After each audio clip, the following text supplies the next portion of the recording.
Sorry about that. I had a phone call that came in. But I just wanted to be known, man.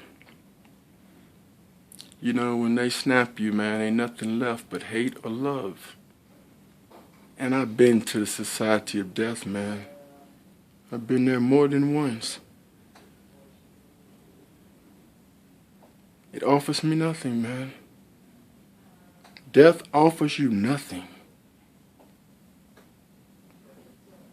when you enter into the Society of Death.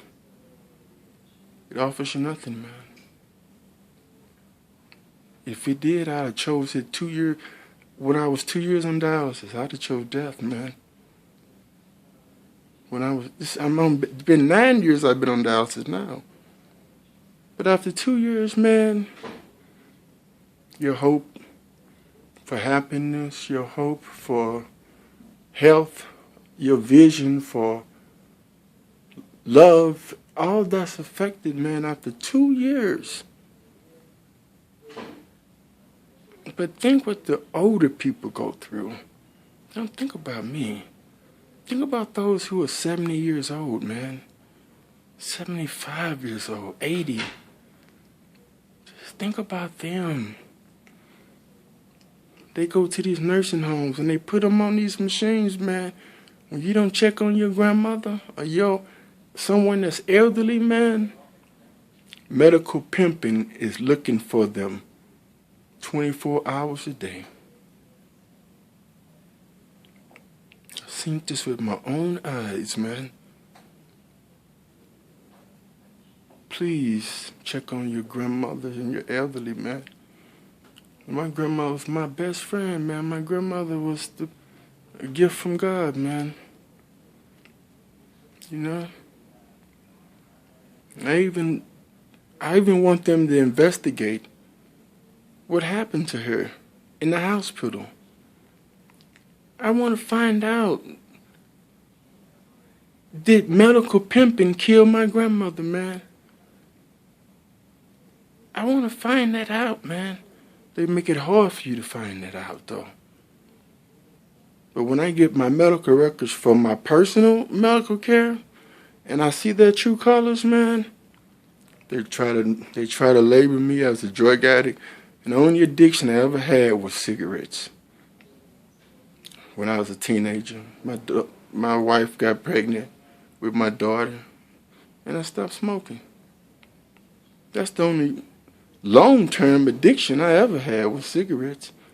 And I started smoking cigarettes when I was about 14, 15. When my daughter was in my wife's stomach, I had to give up cigarettes, man. It's the only addiction I ever had. You know?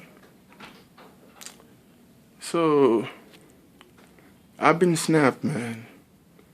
I could have chose hate. And I can choose hate anytime I please. Because weapons are cheap. And the cheaper weapons are, the cheaper life becomes. And if I haven't been to a Society of Death, I'd have chose death 2 years after I was on dialysis. I hope you understand that. And I know my daughter, my kids are going to see this video one day. But I hope that they understand what I'm saying. Because I have no more fear in my life. Ain't nothing left but hate or love, man. And if I didn't fear God, man, I'd have been gone 7 years ago if I didn't fear God. It's against my faith to commit suicide. So I would choose suicide by cops. That would be my first choice. Suicide by cops, because I get a drip of revenge in the process, you know? The one death has your social security number in its grips, man, it ain't got nothing to offer you, man. I've been there more than once. Yeah, man. I'm dehydrated now. when I just speak, man, my lips get pale. My body, from in my bones, man, they ache from my head to my toe. But you know what? The ideal of quality care for me is to put me back on the same chemicals that brung me to make this video. I understand people that snap, man. And I think the people that snap, that choose love, they don't get no publicity, man. You have to choose violence to be heard, man. And then they have this saying, the white people do. The only way you're going to stop a bad guy with a gun is to have a good guy with a gun. Please. My definition of a good guy is somebody who don't have a gun. I don't have any guns. I know how to use them. First gun I ever had was when I was 16. I didn't like it. So I sold it. It's no problem, man. Choosing, death by suicide, or I understand, man, when you've been snapped, man, and you don't choose love, ain't nothing left but hate, man. I haven't chose hate. But there's no fear, man. Fear is completely gone among men. I have no fear of man at all. And I mean that. If it wasn't for God, man, I would choose revenge. And I understand people who, they don't snap because they want to snap. But some people, like my friend Herb, he went back and killed his boss and managers where he worked. All because they was taking money from him for child support or something. But he chose, Herb was my friend, man.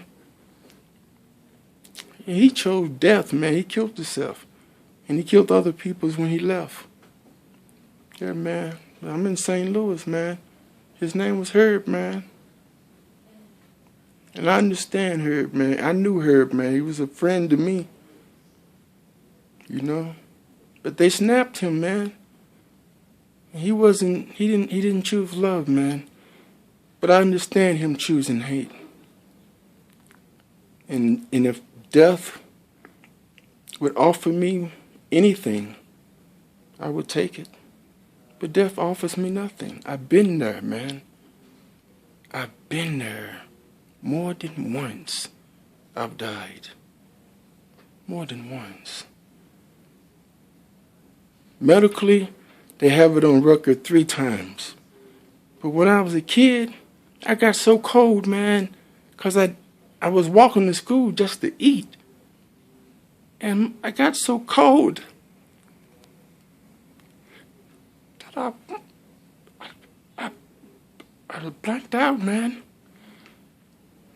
I was about 8 years old when this happened. I had on jelly beans on my feet.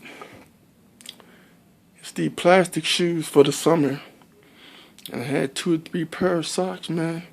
But that wasn't protecting me from the cold, man. And I don't know who brought me home. I know my sisters and brothers, they had something to do with it.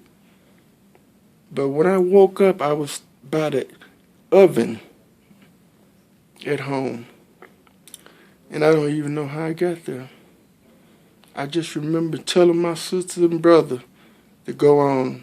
That's all I remember. And I was 8 years old, man. It's the first time I ever died, when I was 8 years old. Then I died when I was about 19. And I saw my spirit come back into my body. Like it was rejected or something. And I got back up and life went on.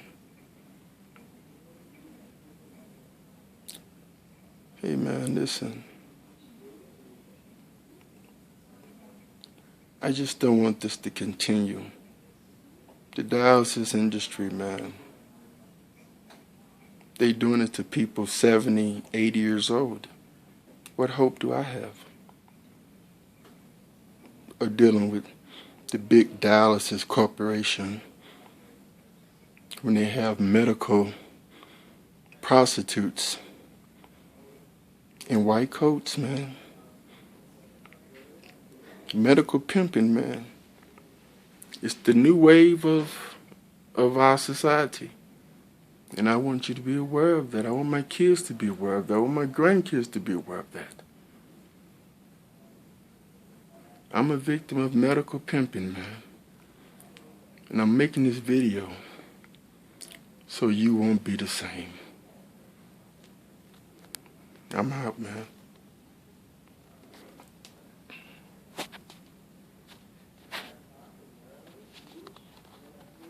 And I don't know if you can see outside, but I have a beautiful view from the room I'm in.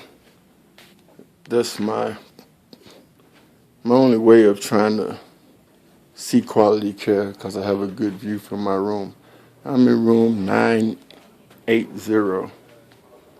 I don't know, is that my room number? Yeah, I'm in room number 980 in University of Colorado. And it's a great view.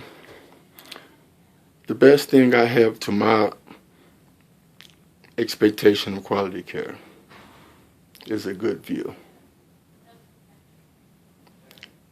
And you're paying for it with your tax dollars, with my tax dollars. And I wish it wasn't this way, man.